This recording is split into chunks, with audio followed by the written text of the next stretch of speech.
நம்ம எல்லார்கிட்டையும் எவ்வளோ பெரிய ஆளாக வளர்ந்தாலுமே இப்போவும் நீங்கள் போய் உங்கள் வயசான தாத்தா கிட்டேயோ இல்லை உங்கள் அப்பா கிட்டேயோ இல்லை வந்து நம்ம அம்மா கிட்டேயோ இல்லை என்கிட்டயோ கேட்டிங்கன்னா நான் என்ன சொல்லுவேன் அப்படின்னா, ஸ்கூல் டேஸில் சின்ன வயசில் நம்ம இருந்த ஞாபகங்கள் மட்டும்தான் நம்ம வந்து ஸ்வீட் மெமரிஸ்ன்னு சொல்லுவோம்.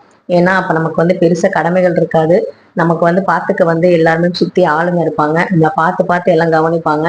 நம்ம ஒரு மகாராஜா மகாராணி ஃபீல்ல இருப்போம். ஸோ அந்த சின்ன பருவம் வந்து பார்த்தீங்கன்னா எல்லாருக்குமே ரொம்ப ரொம்ப பிடிக்கும். பெருசானோட நிறைய கமிட்மெண்ட், ஸ்ட்ரெஸ்ஸு, பொறுப்புகள் நிறைய அதிகரிக்கும். வேலைக்கு போகணும், குடும்பத்தை பார்த்துக்கணுங்கிற பொறுப்புனால நமக்கு வந்து பார்த்தீங்கன்னா அந்த என்ஜாய்மெண்ட்டுங்கிறதே இருக்காது.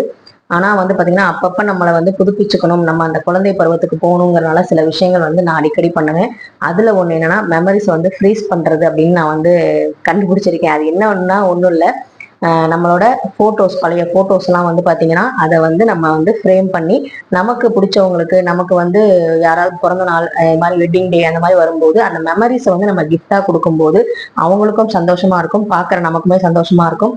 நீங்கள் ஃபர்ஸ்ட் பார்த்த அந்த ஃபோட்டோவில் இருக்கிறது யார் அப்படின்னா, அதாவது இப்ப காட்டுற போட்டோல இது வந்து நானும் என் கணவரும் சின்ன வயசு போட்டோ. அதுல வந்து பாத்தீங்கன்னா எனக்கு ரொம்ப பிடிச்ச விஷயம், இந்த கையை வந்து தொடுற மாதிரியே அப்படியே அமைஞ்சு போச்சு. இதை பார்த்துட்டு நிறைய பேர் இந்த குழந்தைங்க யாருன்னு வந்து எங்ககிட்டே கேட்டிருக்காங்க. ஸோ வந்து பாத்தீங்கன்னா அதெல்லாம் ஒரு சுவாரஸ்யமா இருக்கும் சொல்லும் போது. இந்த மாதிரி மெமரிஸை உங்களுக்கு ஸ்டோர் பண்றது பிடிக்கும் அப்படின்னா கண்டிப்பா இந்த வீடியோக்கு லைக் பண்ணுங்க, கமெண்ட்டும் பண்ணுங்க.